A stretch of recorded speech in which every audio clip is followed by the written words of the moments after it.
What I learned from this mission was like God speaks really through the trials and the sufferings, right? There's joy to be found in those things. Suffering is not something that it's lasting, and because God wants to pour out His gifts upon our lives. And I was tested so many times. I got sick, I got food poisoning, but I could feel that God was ministering to me, and even though I was suffering, there was so much joy to be found. God was ministering to me even when I was tired. Like, even though I was like so tired and I could barely have my eyes open, I could tell that God was like trying to speak to me in those times. He was like, wake up, I want to say something to you. There's something I want to tell you. There's something I want to ask from you.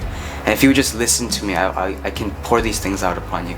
God was really showing me like, there's nothing as fulfilling as listening to God. I heard God's voice, and it was the greatest thing ever. Like, if I didn't fight when I was tired, I wouldn't have been able to hear His voice and listen to what He wanted to tell me, and I could feel His love. I don't want to just be a Sunday Christian where I go to church and I worship and I listen to the sermon and then I go home and I do the exact same things over and over again. But being a disciple, to me, it means to follow Him and to really trust that everything is working in His favor, and everything in the end will work out in your favor as well.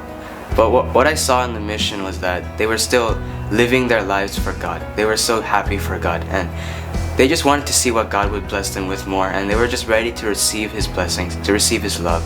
And yeah, that's what I want to do as well. I want to live my life with a relationship with God.